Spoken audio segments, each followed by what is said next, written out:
ඔබට සුබ සන්ධ්‍යාවක්. good day. මම අද කැමති ටිකක් අමාරු විෂයක් අධ්‍යයනය කරන්න. It's on sex and libido, love and marriage. ඒ කියන්නේ ලිංගිකත්වය, libido කියන එකට ඩික්ෂනරි එකේ තියෙන ලුබ්ධිය කියලා. ඒ කියන්නේ ලිංගිකාශ්‍රයට තියෙන කැමැත්ත. දැන් මුලදී මම කියන්න ඕන මගේ ස්ථාවරය නම් ලිංගික ආශ්‍රය කළ යුත්තේ කළ හැක්කේ ස්ථාවරව විවාහ වූ පුරුෂයෙක් හා ස්ත්‍රියක් අතරයි. ඒකයි මගේ ස්ථාවරය. දැන් අපි මේ බලන්න යනවා මොකද මෙච්චර ජනයා තරුණ පරපුර තල්ලු වෙලා යන්නේ ලිංගික ත්‍රාස්‍යයන් සොයාගෙන. ඊට පස්සේ අපි ටිකක් දීර්ඝව විස්තර කරන්න යනවා. ඔක්සිටෝසින්, ගබා, ඩෝපැමින්, සෙරොටොනින් ඒ වල ක්‍රියාකාරීත්වය කොහොමද නින්දට සහ ලිංගික ආශ්‍රයයට බලපාන්නේ. දැන් මුලින්ම මම කියන්න ඕන දීර්ඝ රිසර්ච් පේපර් එකක් ලිව්වා ජොන් හොප්කින්ස් යුනිවර්සිටි එකේ ප්‍රොෆෙසර් එමරිටස් සයිකියාට්‍රි ඩොක්ටර් පෝල් මැක්හියුස් සහ ඩොක්ටර් ලොරන්ස් මයර්. ඒ දෙන්නගේ නම් දැම්මොත් ඒ ආටිකල් එක එනවා. ඒගොල්ලෝ දීර්ඝ වශයෙන් සාකච්ඡා කරලා ලිව්වා මේ LGBTQ and transgenderism. ඒක ජානවල ලියවිලා නැහැ. Gay is not genetic, gay is choice. ඉතින් දැන් මේ මම දේශපාලන මතයක් නෙමෙයි ඉදිරිපත් කරන්නේ. මම මේ කියන්නේ විද්‍යාත්මක සත්‍යය.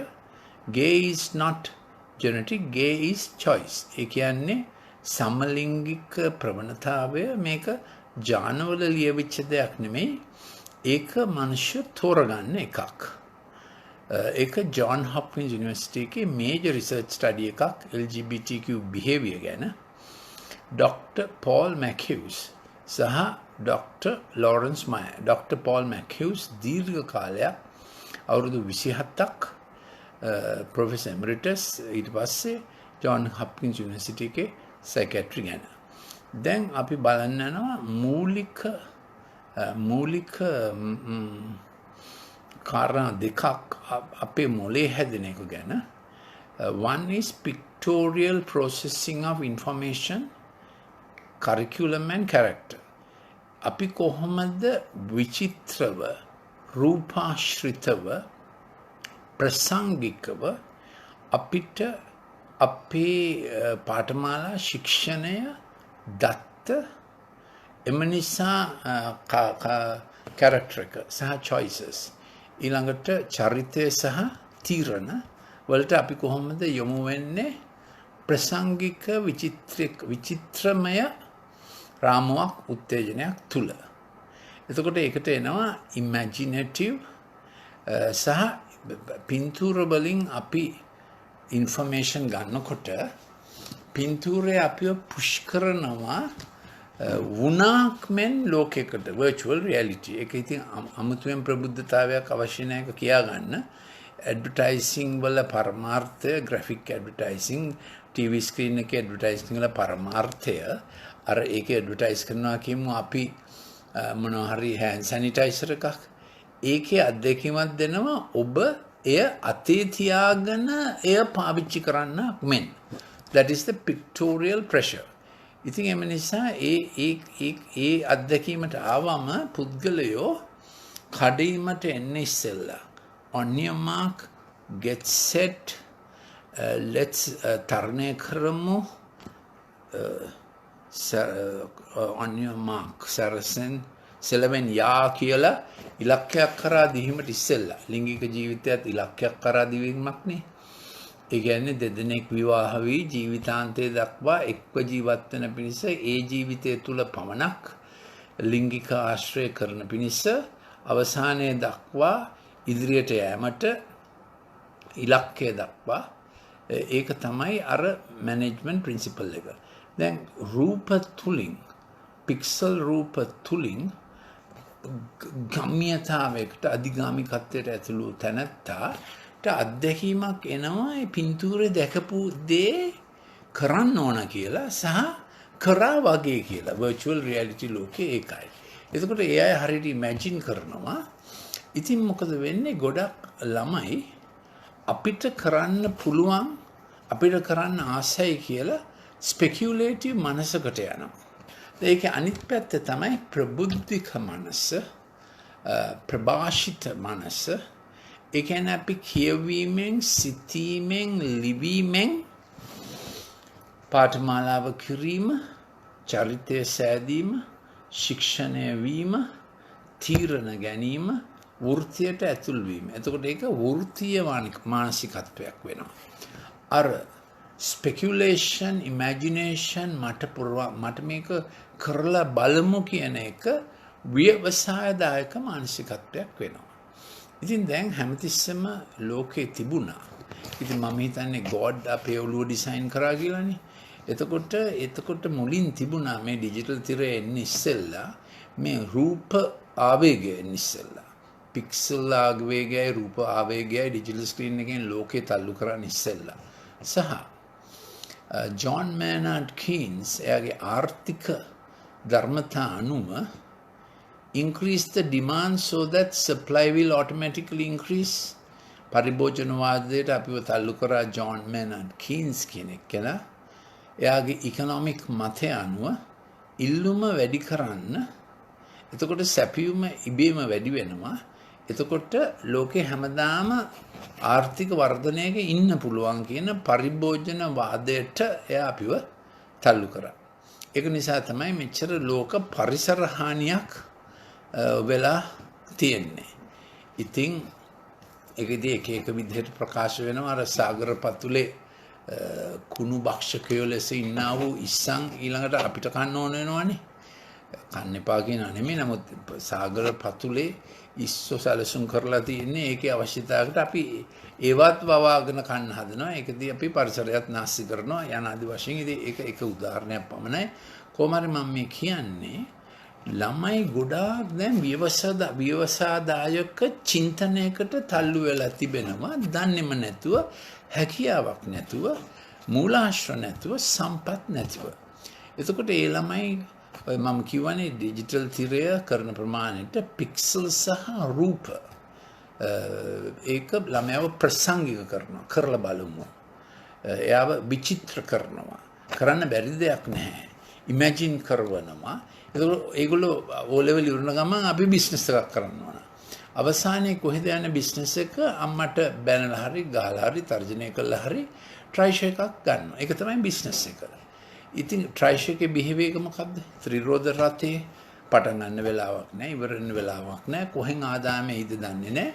ටක් කාලා කරනවා. ඒක සැලසුමක් නෙමෙයි. ඉතින් මේ අර ව්‍යවසායදායක තල්ලුව මම මේ කියන්නේ හොඳ නැති තල්ලුව එන්නේ රූප වලින් එන අධිගාමිකත්වය නිසා. කරලා බලන්න. ව්‍යවසායදායක මානසිකත්වය ඒකයි.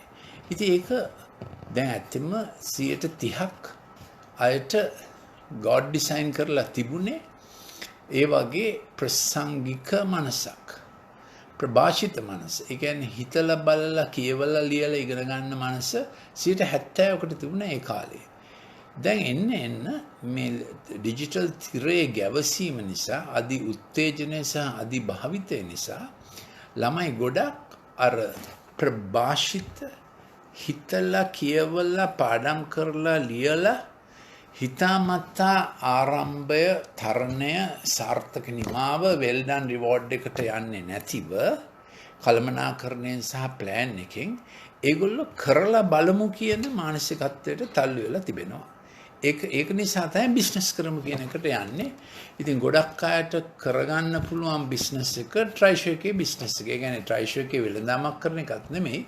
පාරේ හැමතැනම දුවනවා ට්‍රයිෂ් එකෙන් ගන්න පුළුවන් ආදායමක් අරගනිමින්. ඉතින් මේකට විශාල ජාතික වැඩසටහනක් අවශ්‍යයි. අපේ ළමයින්ව කොහොම හරි NVQ process එකට යවන්න. ඉතින් දැන් මම ඔබට මූලික වශයෙන් විස්තර කරේ ඩිජිටල් ලෝකයේ පින්තූර ලෝකයේ තල්ලුව නිසා ළමයි ඔන්යෝමාක් ගෙට් සෙට් එකට එන්නේ නැතිව ළමයි තල්ලු වේගන යනවා ව්‍යවසායදායක කරලා බලමු කියන මානසිකත්වයට. ඉතින් අපිට අවශ්‍යයි මේ පරම්පරාවෙන් අඩුම ගානේ 70%ක් යොදවා ගන්න ප්‍රභාෂිත ඉගෙනගෙන බලමු, ලියලා බලමු. මේ පැහැදිලි සැලසුමක් ඇතිව ඉලෙක්ට්‍රිෂියන්ස්ලා, වෙල්ඩර්ස්ලා, ඇලුමිනියම් ෆැබ්‍රිකේටර්ස්ලා, ප්ලම්බර්ස්ලා ඔය ගොඩක් ඒවා හැමෝම වෛද්‍යවරු වෙන්න, හැමෝම ටීචර්ස්ලා, නර්සස්ලා, ඇඩ්මිනිස්ට්‍රේටර්ස්ලා වෙන්න, මේ ලෝයර්ස්ලා වෙන්න කියනවා නෙමෙයි. අර අනිත් අතේ නිපුණත්වයෙන් කරනේවත් ඒකෙත් ශික්ෂණයක් තියෙන, ඒක වෘත්තියක්. වොකේෂනල් ට්‍රේනින් කියන්නේ වෘත්තියක් සඳහා. ඉතින් අපිට ලොකු ජාතික උත්සාහයක් ගන්න වෙනවා. ටීචර්ස්ලා, දෙමව්පියෝ, කෝචර්ස්ලා, ස්පෝර්ට්ස් කෝචර්ස්ලා හැමෝම එක්කව වෙලා ලොකු ජාතික උත්සාහයක් ගන්න වෙනවා.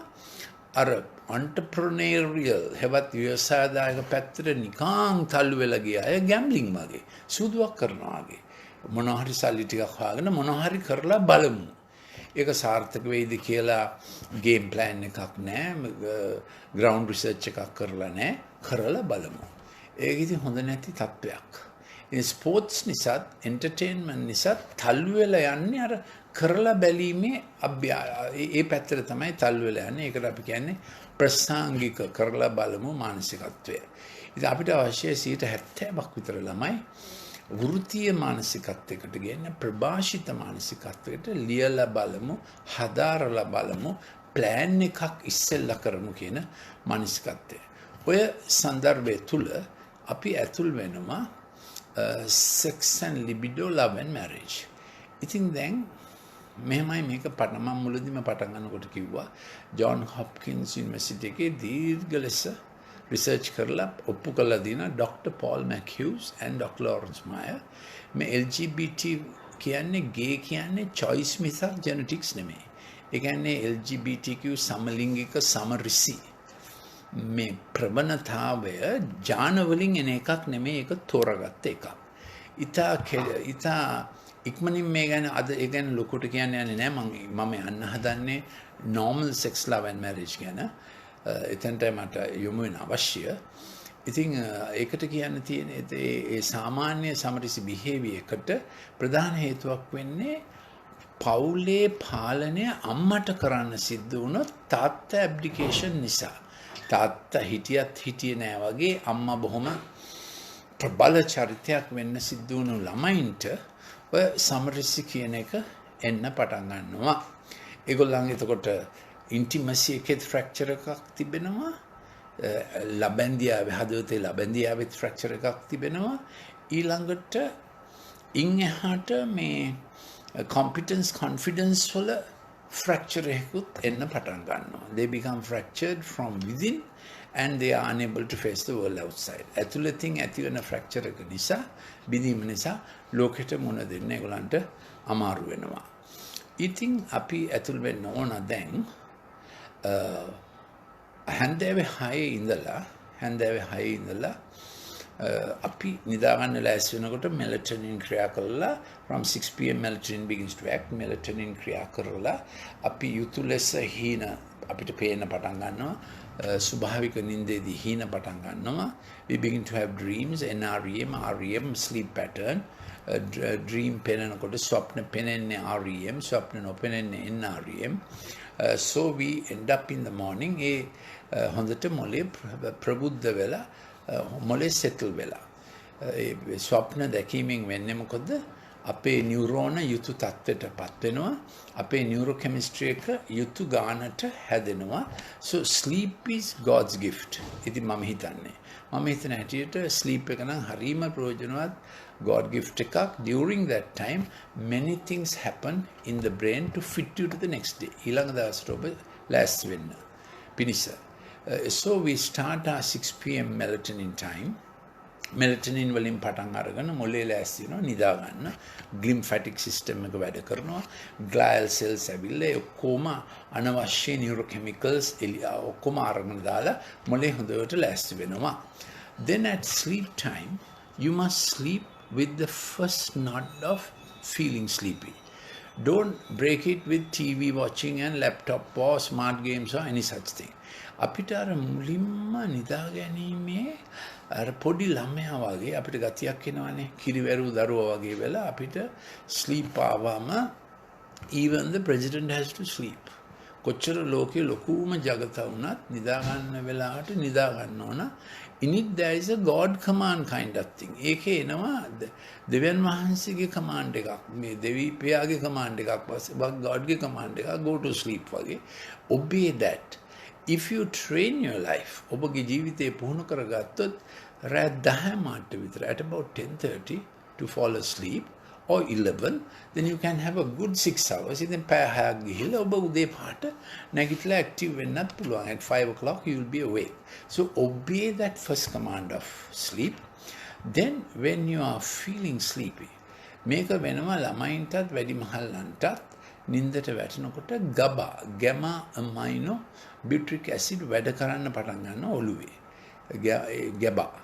GABA is a neurochemical transmitter that gives you the feeling of checking back what went wrong, was I right? So GABA is an empathy neurochemical transmitter. GABA කියන්නේ සම්‍යශීලී අනිත්‍යයට මොනවද උන්නේ මම කරපු එක හරිද? ඉතින් පොඩි ළමයි 9ට විතර නිදට යනකොට තාත්තා අම්මා යාළඟ ඉන්න ඕනේ ඒකයි. That's why you must be there when children are falling asleep. They begin to say, Daddy, Papa, this went wrong. තාත්ති මේක වැරදුනා. ඒගොල්ලන්ට ඒක එන්නේ අර GABA වැඩ කරන වෙලාවට. දැන් වැඩිමහල්ලන් වෙන අපි නිින්ද යාගෙන එනකොට because of the intrinsic photogenic retinal ganglion cells in the brain, GABA gets triggered off. A GABA පටන් ගත්තම අපිට එනවා කිරිවැරුදරු ගතිය නිදා ගන්න ඕන ගතිය. GABA prepares us for our life relationship with our life partner. ඉතින් GABA නිසා අපි ජීවිත සහකරු සමග අර සම්බන්ධකමට අපි ඇතුල් වෙනවා because of GABA. ඉතින් ඒ GABA නිසා තමයි අපි අර මු르දු ලෙස හෘදයාංගම ලෙස අන්න ඒක තමයි මට අවශ්‍ය වුණු වචනය. එතකොට අපි alcohol එහෙම ගත්තොත් every molecule of C2H5OH blocks one molecule of GABA. අපි මධ්‍යසාරය ගත්තා මත්පැන් C2H5OH මත්පැන් ගත්තම හැම C2H5OH molecule එකක් විසින්ම අර GABA molecule එකක් මේ නවත්තනවා. එතකොට මොකද වෙන්නේ? දන්නවනේ මධ්‍යසාරය ගත්තාම වෙන එක අපි ඕනකට වඩා අපි ගැන හිතනවා, පුරසාරම් කියනවා, කරන්න බැරි ඒවා කරන්න යනවා, මිත්‍රයෝ එක්ක ගහ ගන්න යනවා, rational විදිහට හැසිරෙන්න බෑ. So when we have taken GABA, when we have suppressed GABA with alcohol, we behave pompous, megalomaniacal, we try to do things we can't do, we try to sing and we go off tune and we don't consider the other person at all. GABA නිෂේධනය වුණාම මත්පැන් ගැනීමෙන් අර අනිත් එක්කෙනාව සලකන්නෙම නැති වෙනවා. ඉතින් අර අපි නිින්දට යන වෙලාවේදී GABA වල ට්‍රිගර් එක වැදගත්.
So we get on to the second part of our talk, second part of the talk on sex and libido, love and marriage.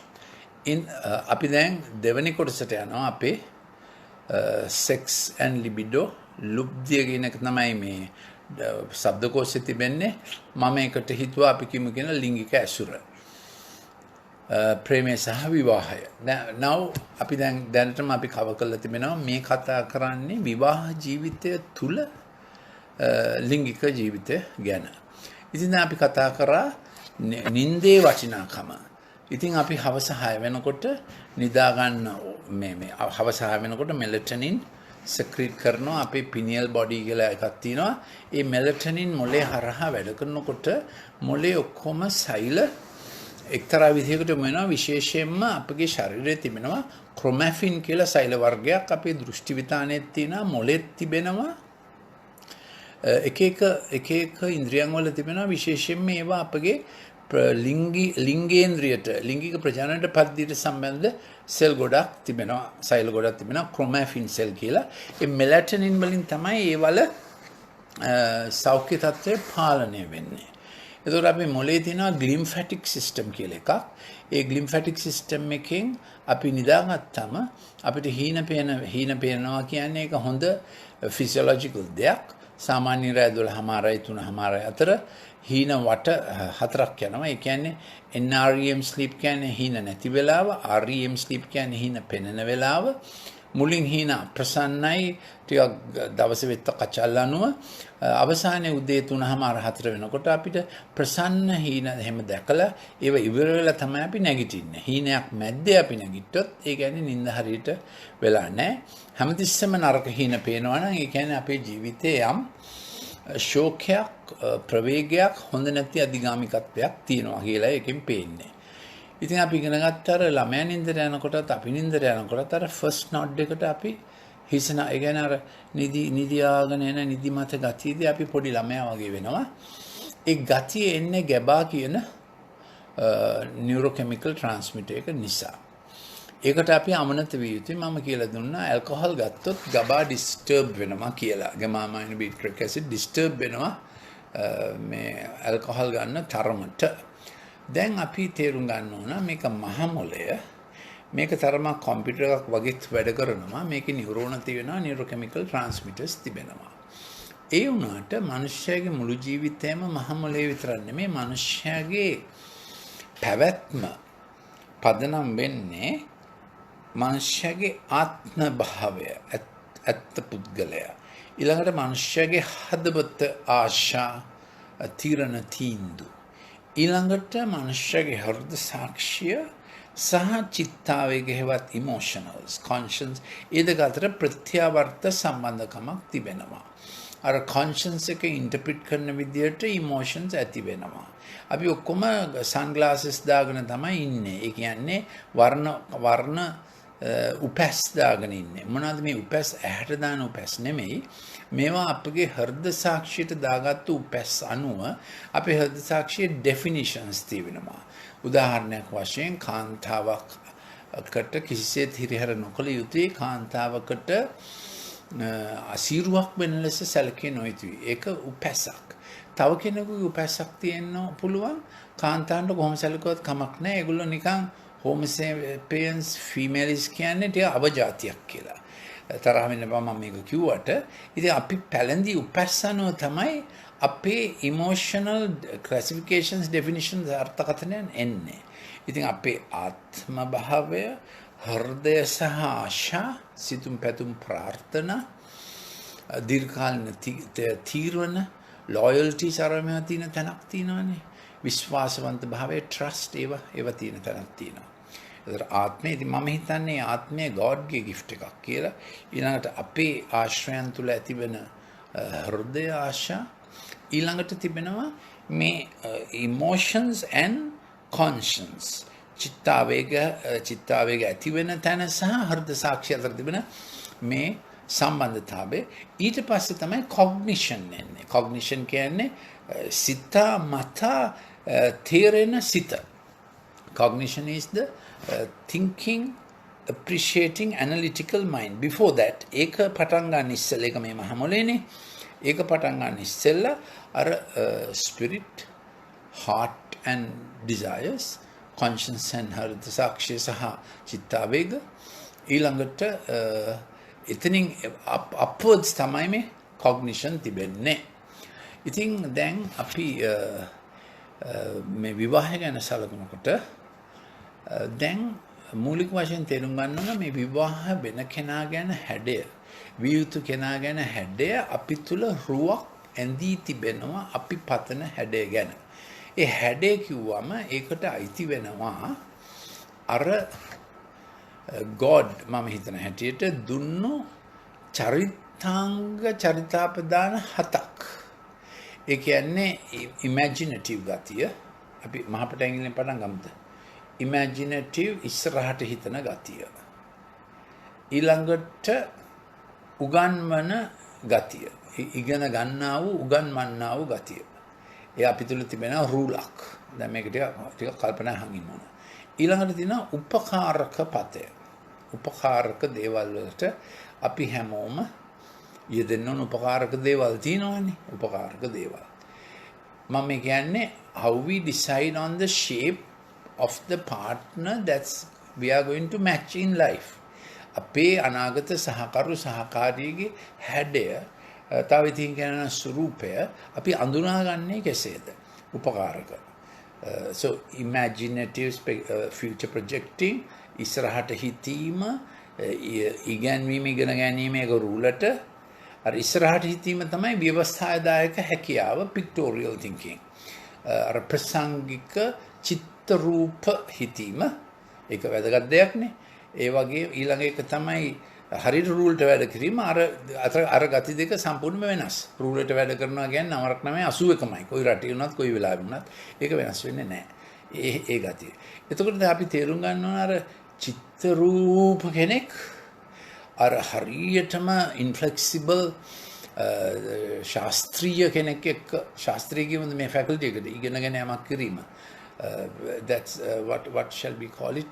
A teacher's faculty the අධ්‍යයන faculty එක. ඉතින් තද අධ්‍යයන කෙනෙක් තද ගොඩාක් චිත්‍ර රූප හදන කෙනෙක් එක්ක විවාහ වුණොත් දෙන්න හැමතිස්සෙම ෆයිට් කරනවා. මොකද අධ්‍යයන කෙනා කියනවා මේක අනුව මගේ ඇනලිසිස් එක අනුව මේක වෙන්න බෑ. අරයා කියන ඒ උනාට මට හිතෙනවා ඒක කරන්න පුළුවන් කියලා. ඉතින් ඒ වගේ. එතකොට උපකාරක ගතිය. ඒගොල්ලෝ ලේසි. So the උපකාරක people, they are supportive people. Diakonia is the Greek word. උපකාරකය කොහොමද fit වෙන්න පුළුවන් ඕන චරිතයක් එක්ක එහෙමයි ඉන්නවා. Sometimes you call them sanguine personalities. They can fit with anyone. ඊළඟට එනවා the trainer ගතිය. ඒ trainer කියන්නේ paracallasis. අනිත් අය සමගාමිකයෝ. ඒ කියන්නේ අනිත් අයගේ ගතිය අනිත් අයගේ දීමනාවට හරිම උපකාර වෙන්න කැමතියි. ඒගොල්ලෝ අනිත් අයව ප්‍රගුණ කරන්න කැමති. The coach, the trainer, the HR people. ඒගොල්ලෝ තමයි පුහුණු කරුවෝ ඒ ගතිය. ඒගොල්ලෝ කල් දෙනවා, උත්සාහ ගන්නවා ඒ ගතිය. ඊළඟට අපිට තියෙනවා මුදල් පිළිබඳව those who are able to work with money. ඒගොල්ලෝ මුදල් ආයෝජනය කරන්න දන්නවා. අපි කියමු ඔබට රුපියල් මිලියන් 100ක් තියෙනවා කොහොම හරි. එතකොට ඔබට පුළුවන් මේ මිලියන් 100ම ෆිනෑන්ෂල් ඉන්ස්ට්‍රුමන්ට්ස් වලට දාන්න, ෆික්ස් ඩෙපොසිට් වල දාන්න යන ආදි වශයෙන් වෙන කාටවත් ඒකෙන් 아무තු ප්‍රයෝජනයක් නැහැ. ඔබම තමයි ඒකෙන් හම්බ කරන්නේ. අනිත් අතට ඔබට පුළුවන් ඒ මිලියන් 100න් මිලියන් 50ක් ඒ જાති ෆිනෑන්ෂල් ඉන්ස්ට්‍රුමන්ට්ස් වලට දානවා, ස්ටේබල් financial things. නමුත් අනිත් 50 මිලියන් 50 ඔබ කියනවා මට ඕන මගේ ගමේ අයට රැකියා ලැබෙන කර්මාන්තයක් කෘෂිකාර්මික ප්‍රොඩක්ට් එකක් කරන්න. ඒක රිස්ක් එකක් තිබෙනවා. ඉතින් ඔබට පුළුවන් ඒකෙන් 100කට විතර රැකියා සපයන්න. ඉතින් ඒක තමයි those who have it's not only entrepreneurial, it's a God given heart. ඒක ව්‍යවසායදායක වගේම මුදල් multiplying people. Those who are able to make money work in the work field. ඒක විශේෂ දීමනාවක්. හැමෝටම ඒක බෑ. එහෙමයි ඉන්නවා. එතකොට ඊළඟට ඉන්නවා mercy people. මේ පුංචි ඇඟිල්ල වගේ mercy people. ඊළඟට ආයෙත් එනවා ඒ කියන්නේ කරුණා පෙරදරි. වෘත්තියන් ගති ඒගොල්ලන්ගේ හද තුණු වෙනවා. හරි ලෑන් විතයි යන්නෙක් දැක්කොත් නවත්තන්න ඕන, බලපැටියෙක් දැක්කොත් නවත්තන්න ඕන. ඉතින් එහෙම කෙනෙක්ට හම්බුනොත් පුරුෂයෙක් අර මොකකටවත් කැමති නැති හරි බරපතල ප්‍රශ්නයක් බලපැටිය නිසා දෙන්න ගහ ගන්න පුළුවන්. එතකොට ඒ mercy people, mercy character attribute. Then you have the leader. So again the leader is like that. The leader's quality. Now of course in our culture dad is the leader. ඉතින් අපේ සංස්කෘතියේ පියා තමයි leader හැටියට අපි සලකන්නේ. ඉතින් ඔය චරිතාපදාන 7, these 7 character attributes you need to know in the one you are choosing. ඔබ ජීවිත සහකරු හොයාගන්න ගියාම ඔබ ගොඩාක් චිත්තාරූප එක්කෙනෙක් අර හරියටම ටීචර් වගේ කෙනා එක්ක ප්‍රේම සම්බන්ධයක කොහොම යෝජනාවක් ආවා කියමු. මේක අමාරු ඉක්වේෂන් එකක් වෙනවා. ඉතින් ඒක දැනගන්න ඕන. ඉතින් මම කියන්නේ අර හැඩය, ඒ කියන්නේ විවාහයට අපිට God දුන්න හැඩය වයලේට් කරන්න එපා precocious sexual behavior වලින්. ඉතින් මේ අපේ මේ හැඩය කියන එක තිබෙන්නේ හෘදය ආශාවයි ආත්මයයි අතර තැනක්. ඒ හැඩයට හරින කෙනෙක් ඉන්නවා. ඒකයි අර heaven matchmaking in heaven කියන අදහස එන්නේ. අර ස්වර්ගයෙන් මේ විවාහ වෙනවා කියන අදහස එන්නේ ඒකයි. දැන් ඔබ සමහර මේ අහන් ඉන්නේවා අය God විශ්වාස නොකරන්න පුළුවන්. ඒක නෙමෙයි මගේ අද කතන්දරේ.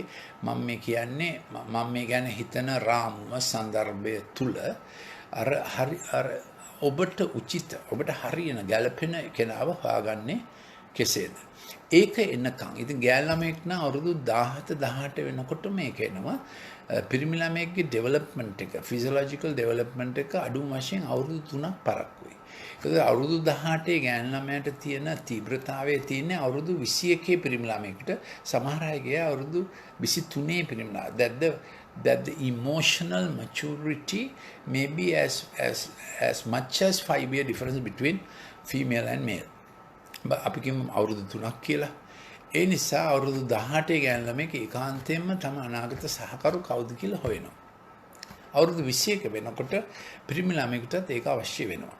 දැන් එතකොට මම කිව්වා අර නින්දට යෑමේදී ගබා වැඩ කරනකොට ගැමාමයිනෝ බිට්‍රයික් ඇසිඩ් වැඩ කරනකොට ඒ දෙන්නම ලෑස්ති වෙනවා අර හෘදයාංගම සම්බන්ධකමට. so ඉතින් ඒ හෘදයාංගම සම්බන්ධකම ශාරීරික ලිංගික ක්‍රියාවෙන් එකහුවීම දක්වා යන්නත් පුළුවන්. ඒ දක්වා නොගියත් හෘදයාංගම සම්බන්ධකමක් තිබෙනවා. අර ඒකට අපිව පොළඹවනවා. so at the first nod of sleep we become childlike, very tender. ඒ වෙලාවට අර මුලින්ම නිදිමත දැනෙන වෙලාවට අපි පොඩි ළමෙක් වගේ වෙනවා. අපි හරි මුරුදු වෙනවා. ඒ වෙලාවට බහරයව එක්ක සහකරු එක්ක එකහුවීමට blend වෙන්න හරි හොඳ වෙලාවක්, ලේසි වෙලාවක්. So I normally counsel, obey your first nod to sleep. Try to train yourself to have that between 10:30 and 11. I mean it's okay. සමහර දවස්වල ඉතින් 12 වුණාට ඒක ප්‍රශ්නයක් නෙමෙයි. නමුත් සාමාන්‍යයෙන් attempt to get your nod of sleep. අර එන්නාව මෙලටොනින් වලින් සහ ගබා වලින් එන්නාව නිදි කිරීම කියන්නේ නිදි කිරීම ස්වභාවිකව එනවා නම් ඒක Godගේ gift එකක් වගේ පේන්න තියෙන්නේ. Don't violate it with lot of digital stuff, pixel stuff after 6 pm. ඉතින් හවස 6න් පස්සේ පික්සල් අවශෝෂණය කරන තරමට නිින්දට බාධා වෙනවා. තව එකක් තියෙනවා ගොඩාක් LED lights ඉන gym වල ගිහිල්ලා දඩි බිඩි ගාලා වැඩ කරොත් අර හවස 6 වෙනකොට අපේ adrenergic cortisol system එක අඩු වේගන යන්නේ. And getting ready for the melatonin GABA system to work through the night. එහෙමයි අපේ මොලේ සැලසුම් කරලා තිබෙන්නේ. අර දවසේ උදේ 6ට පටන් ගත්ත growth hormone, insulin, adrenergic cortisol system begins to come down after 6 p.m. So having large meals after 6 p.m. is not a wise thing, but most Sri Lankans do that. Maybe you can stretch it till about 7 maximally, but generally සාමාන්‍යයෙන් අර හවස 6න් පස්සේ මහා බර ආහාර බේලවල් ගන්න එක හොඳ පුරුද්දක් නෙමෙයි. නමුත් ශ්‍රී ලාංකිකයෝ ගොඩක් එහෙමයි. ඒක හේතු වෙනවා ශ්‍රී ලාංකික ගොඩකට ස්ට්‍රෝක් උත් වැඩි, heart attack උත් වැඩි තරුණ වයසේ. විශේෂ රිසර්ච් එකක් තිබුණා. ඇයි මේ අවුරුදු 45 වෙනකොටම ශ්‍රී ලාංකික අය ගොඩක් heart attacks වලටයි strokes වලටයි යන්නේ. එක හේතුවක් ඒගොල්ලෝ අර හවස 6 දිත් අධි තීව්‍රත් වෙනවා, කෑම කනවත් වැඩි. රෑ කෑම අඩු කරගත්තොත් ලොකු දෙයක්, වේලෙන් කන්න පුරුදු වුණත් ලොකු දෙයක්. හැන්දෑවේ 6 ඉඳලා ඊළඟ දවසේ උදේ 6 වෙනකම් මොකුත් නොකා හිටියොත් 12 hour fast එක ඉබේම cholesterol plaques දී වෙලා යන වැඩක් වෙනවා. So you should aim to have a 12-hour fast. You know what I mean. ඒ කියන්නේ හවස 6න් පස්සේ සීනි ගන්නෙත් නැහැ, ස්ටාර්ච් ගන්නෙත් නැහැ, ෆැට් ගන්නෙත් නැහැ. අමාරුද වැඩි? තේ බිවට කමක් නැහැ. හවස 6 ඉඳලා අඩු ගානේ ඒ කියන්නේ පැය 12ක calories no calorie zone එකක් තියෙනවා නම් extremely healthy habit till next day 6 in the morning වෙනකන් හරිම සෞඛ්‍ය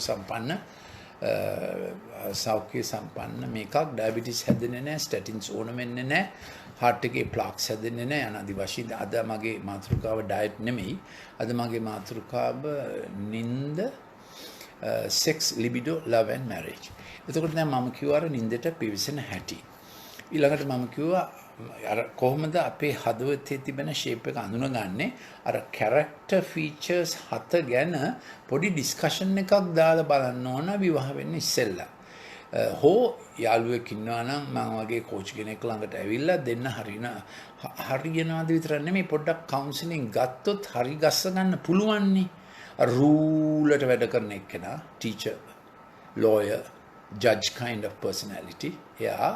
අර චිත්‍රූප වවනම එතකොට ගයක් හදන්න ගියාම අර ආකිටෙක්චර් අර කෝණ කියනවා පොකුණක් ඉල්ලනවා අරම කරමු වෙනවා මේවා කියනවා මෙයා කියනවා engineering වැඩේ විතරයි so engineers are very straight minded you know you can't build engineering bridges with imagination isn't it ඉතින් අපි දන්නවා engineersලා හරීම රූලට වැඩ කරන අය ඉතින් එහෙම කෙනෙක්ට අර ආටිස්ට් මියුසිෂියන් වගේ කෙනෙක් හම්බුනොත් විවාහ වෙන්න වැඩේ ටිකක් අමාරු වෙනවා so you need counseling anyway not that you can't marry across character attributes just that be ready ඔබට එහෙම character attributes ප්‍රතිවිරුද්ධව විවාහ වෙන්න බැරි නෙමෙයි ඒකට coaching අවශ්‍යයි මේ ගති 7 ඉගෙන ගත්තා නේද දැන් චිත්‍ර රූපමවන්න ඉදිරිය ගැන නිතරම හිතන්නේ teacher lawyer එක්කෙනා හැමදෙස්සම වර්තමානයේ අයවැය හදන එක්කෙනා ඊළඟට උපකාරක easy fellow ඊළඟට trainer HR kind of person is also easy personality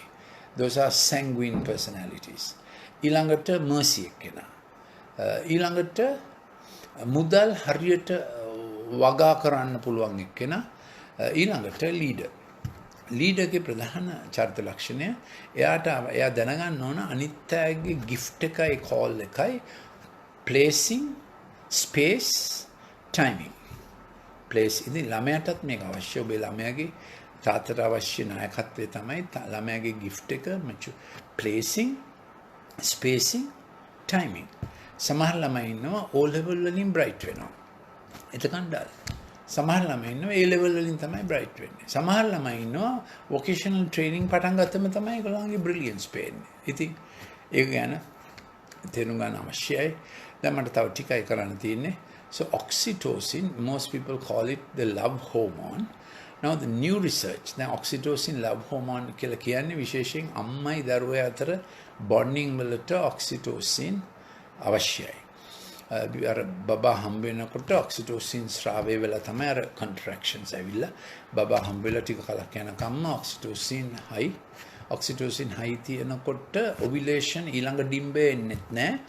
ඉතින් ළමයා අම්මට ප්‍රේමයෙන් බැඳෙන තරමට අම්මා ළමයාට ප්‍රේමයෙන් බැඳෙන තරමට අම්මා කිරි දෙන තරමට මව් කිරි there's a natural contraception possible පේන්නේ තියෙන ඉස්සර අම්මලා අවුරුදු 3ක් විතර කිරි දුන්නා ඊටාම කිට්ටුවෙන් ළමයා එක්ක බැඳෙනකොට අර monthly ovulation වෙන්නේ නැහැ ඒක මම හිතන හැටියට God දුන්න natural contraception ක්‍රමයක් ඒක reliable ක්‍රමයක් නෙමෙයි නමුත් සාමාන්‍යයෙන් මම මේ කිව්වේ අම්මා ළමයා සමග බැඳීම මව් කිරි දීම ගොඩක් functions ඉෂ්ට කරනවා ඒකට oxytocin සම්බන්ධයි දැන් අලුතෙන් romance එකක් පටන් ගත්තම oxytocin අවුරුදු මාස 18ක් විතර high oxytocin අලුතෙන්